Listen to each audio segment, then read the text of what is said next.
Hello everyone, this is Marishpal. Welcome to you all. First of all, thank you so much. Thanks to everyone because YouTube पर हमारे पूरे 1000 subscribers हो चुके हैं due to certain issues. कुछ time glitch रहा था जिसकी वजह से मैं इतना लेट इस चीज़ का रेस्पॉन्स कर पाया, but that was good. It's not only my efforts, ये पूरे तरीके से आप लोगों का प्यार और सपोर्ट ही है जिसने ज़ीरो से लेकर के यहाँ तक पहुँचाया है।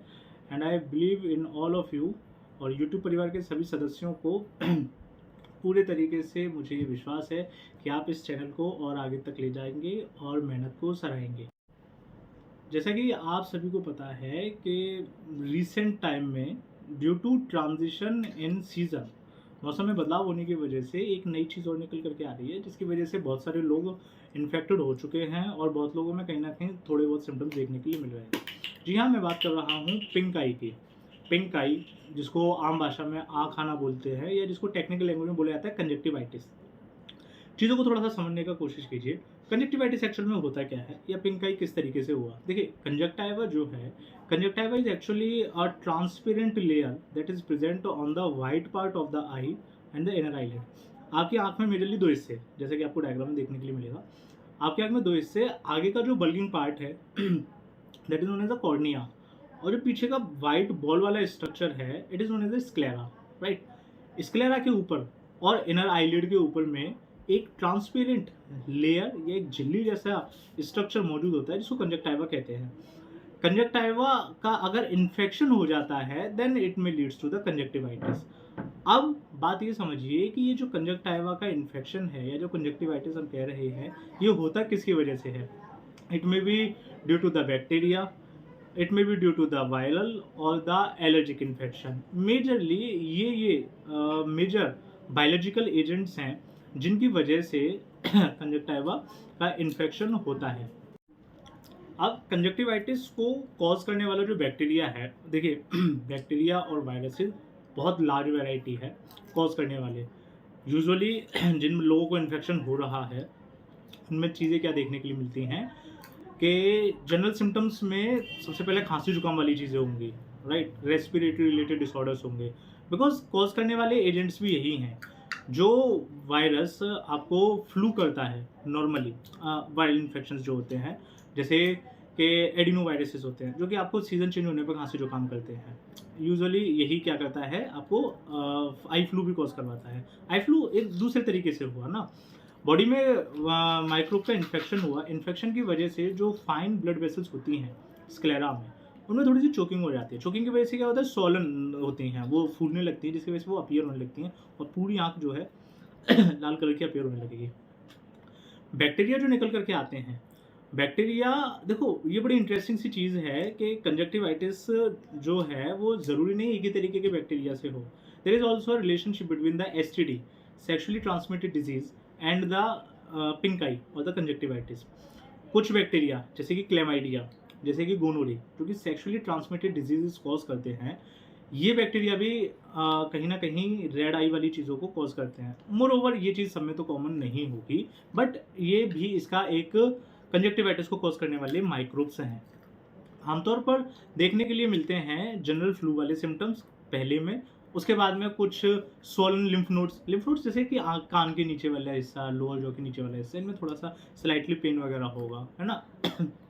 आफ्टरवर्ड्स वो जो इन्फेक्शन के बाद में जो सिम्टम्स हैं, वो सिम्टम्स धीरे धीरे करके सीवियर होने लगेंगे।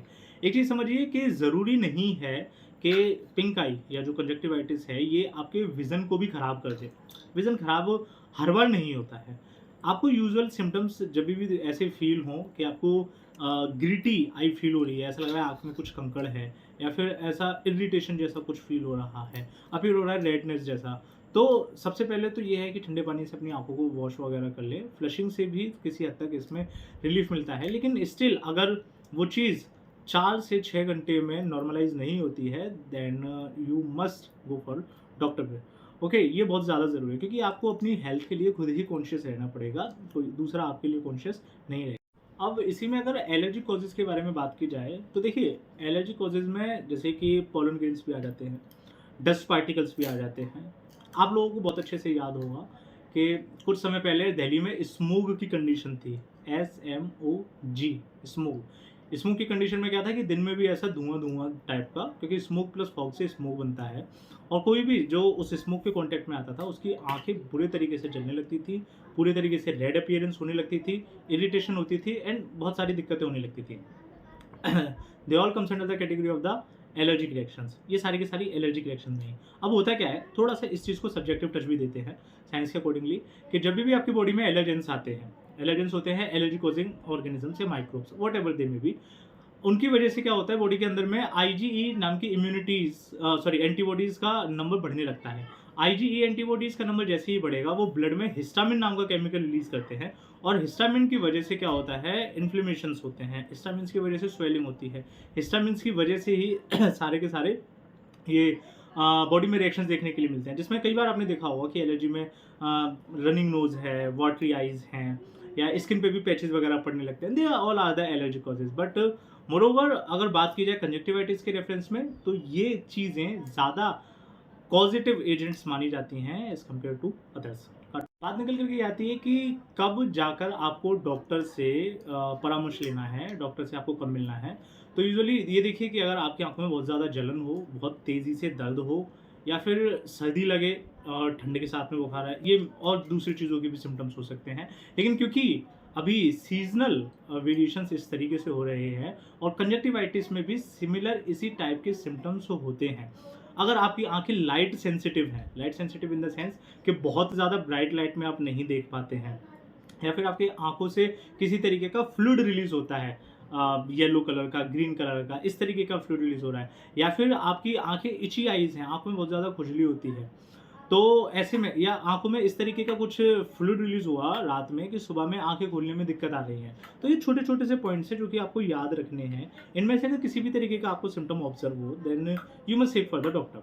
अच्छा, अब बात निकल करके आती है कि ये फैलता कैसे है। देखिए, ये चीज़ मैंने भी कई दिन से मैं ऑब्जर्व कर रहा हूँ कि छोटे छोटे बच्चे जो है वो चश्मा पहन करके जा रहे हैं या आ रहे हैं, तो चश्मे का इससे कोई भी डायरेक्टली लेना देना नहीं है। चश्मा सिर्फ क्या करता है कि आपकी आंखों को प्रोटेक्ट करके रखेगा।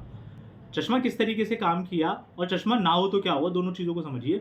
जैसे जिस भी बच्चे ने चश्मा लगा रखा है उसकी आंखों से उसकी उंगलियों का डायरेक्टली कांटेक्ट नहीं हो पाएगा, ये सबसे पहली चीज़ है, और फैलने के लिए भी यही रेस्पॉन्सिबल है, क्योंकि जब तक किसी भी इन्फेक्टेड पर्सन का इन्फेक्टेड फ्लूइड आपकी बॉडी के कॉन्टेक्ट में नहीं आएगा, वो इन्फेक्शन आपको नहीं हो सकता। सिर्फ देखने से ये इन्फेक्शन नहीं फैलता है, इस चीज़ को बहुत ध्यान से समझिए। ऐसा नहीं है किसी एक पर्सन को अगर कंजक्टिवाइटिस का इन्फेक्शन है और वो अगर किसी को देख ले, कहते हैं ना आंखों में आंखें डाल करके देख लिया तो फ्लू हो जाएगा, ऐसा नहीं होता है। जब तक वो उस फ्लूइड के कांटेक्ट में नहीं आएगा डायरेक्टली और इनडायरेक्टली, तब तक नहीं होगा। आपको अगर बचना है तो आपको क्या करना है कि आपको अपने ऑब्जेक्ट्स पूरे तरीके से अलग रखने हैं इन्फेक्टेड पर्सन के यूज्ड ऑब्जेक्ट्स को यूज़ करने से। जैसे कि उसका यूज़ किया हुआ चश्मा, जैसे फीमेल्स में मेकअप में यूज़ करते हैं मस्कारा, अगर आपने वो चीज़ें यूज़ की, किसी भी इन्फेक्टेड पर्सन के यूज्ड कॉन्टैक्ट लेंसेज, इन चीज़ों का यूज़ करने से इन्फेक्शन डायरेक्टली फैलेगा। इनडायरेक्टली कैसे फैलता है कि मान करके चलिए कि पर्सन ने डायरेक्टली अपने हाथों से आंखों को टच किया, उसी से पेन को यूज़ किया, वही पेन आपको दिया, आफ्टरवर्ड्स आपने भी यूज़ किया। अल्टीमेटली बात क्या निकल करके आई, इन्फेक्टेड फ्लूइड के कॉन्टैक्ट में आने की वजह से इन्फेक्शन फैलेगा। चश्मा यही काम करता है, आपकी आंखों को डायरेक्टली नहीं, आपके बेयर हैंड से टच नहीं होने देगा। बीच में चश्मा आ गया ना, आप कैसे टच करोगे। चश्मा पहनने का सिर्फ और सिर्फ इतना सा लॉजिक, इसमें कुछ भी ऐसा नहीं है कि चश्मा पहनने से आप 100% बचे भी रहेंगे, इट्स नॉट कम्प्लीटली श्योर। निकल करके ये आती है कि ये जो इन्फेक्शन है, इन्फेक्शन से बचा कैसे जाए, प्रिवेंशन कैसे हो, एंड देन आफ्टरवर्ड्स क्योर के बारे में बात करेंगे।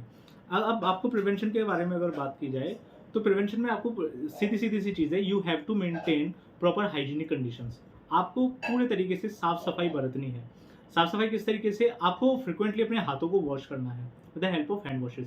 आपको बेयर हैंड्स, खाली हाथों से अपनी आंखों को टच नहीं करना है। किसी भी ऑब्जेक्ट को या किसी भी यूज्ड प्रोडक्ट को आपको दोबारा से यूज़ नहीं करना है। उसमें किसी भी पर्सन की टॉवल आ सकती है, या हैंकरचीफ आ सकता है, या यूजुअली जो ऑब्जेक्ट्स यूज़ करते रहते हैं चश्मा वगैरह, वो चीज़ें आपको यूज़ नहीं करनी है। और हाइजीनिक कंडीशंस में और कौन कौन सी चीज़ें आ गई कि जैसे पिलो केसेस होते हैं, है ना, तकिए के कवर वगैरह, तकिए के गोल वगैरह, इनको फ्रिक्वेंटली वॉश करते रहे, राइट। क्योंकि ये वो चीज़ें हैं जहाँ पर, क्योंकि सोते में डायरेक्टली आपके जो टीयर्स हैं वो आपके पिलो केसेस के कॉन्टेक्ट में ही आएंगे, और अगर उनको प्रॉपर तरीके से वॉश नहीं किया जाएगा then it may be the site of the bacterial growth. ये वाली चीज़ निकल करके आती है। अब अगर ट्रीटमेंट के बारे में बात की जाए तो देखिए, अगर आपको वायरल इन्फेक्शन की वजह से कंजक्टिवाइटिस हुआ है देन इट में डेफिनेटली टेक्स 6 to 7 डेज, क्योंकि वायरल इन्फेक्शन में कभी भी एंटीबायोटिक्स काम नहीं करती हैं। जो सब्जेक्टिव है उनको बहुत अच्छे से पता है। तो आपके जो दूसरे सिम्टम्स हैं, दूसरे सिम्टम्स के लिए अब दवाएँ दी जाती हैं वायरल इन्फेक्शन में। सिमिलरली अगर बैक्टीरियल इन्फेक्शन हुआ तो बैक्टीरियल इन्फेक्शन में डॉक्टर आपको क्या करेंगे, किसी तरीके का ऑइंटमेंट वगैरह आपको आँखों में यूज़ करने के लिए देंगे, जो कि आपको एक पर्टिकुलर टाइम में कि हाँ जी, इतने से इतना 5-7 दिन तक, दिन में 2 या 3 बार में आपको यूज़ करना है। और अगर इन्फेक्शन बहुत ज़्यादा है, इन्फेक्शन कुछ बहुत ज़्यादा इस तरीके के वायरस बैक्टीरियाज होते हैं जिनकी वजह से बहुत स्टबॉर्न टाइप का इन्फेक्शन होता है, तो ऐसे में आपको ओरल एंटीबायोटिक भी दी जाती हैं।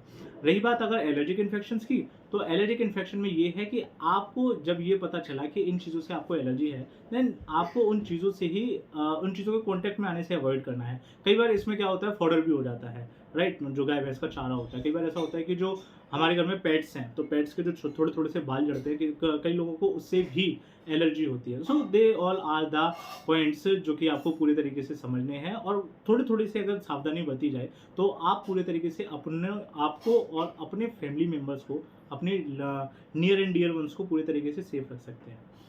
तो ये था मेरी तरफ से सारी की सारी इन्फॉर्मेशन रिलेटेड टू कंजक्टिवाइटिस। देखिए, ऐसा नहीं है कि इन्फॉर्मेशन सिर्फ इतनी ही है। There is no end for such type of information. ये तो चीज़ें चलती ही जाती हैं। ये डिपेंड आप पर करता है कि आप इसमें से कितना एक्सट्रैक्ट करते हैं, कितनी चीज़ों को समझते हैं और कितनी चीज़ों को अप्लाई करते हैं। It is completely up to you. और नॉलेज के लिए कभी भी कोई बाउंडेशन नहीं है, आप जितना चाहें आप उतना सीख सकते हैं। This is all from my side. अगर आपको ये सारी चीज़ें समझ में आई हो, आपको इसमें एक भी चीज़ अगर अच्छी लगी हो, तो आप इसको ज़रूर अपने नियर एंड डियर्स के साथ में शेयर कीजिएगा, क्योंकि किसी की जान बचाने से बेहतर ही होगा, उससे ज़्यादा बढ़िया काम कुछ भी नहीं हो सकता है। Thank you so much, thanks for watching, keep learning, keep growing. Thank you.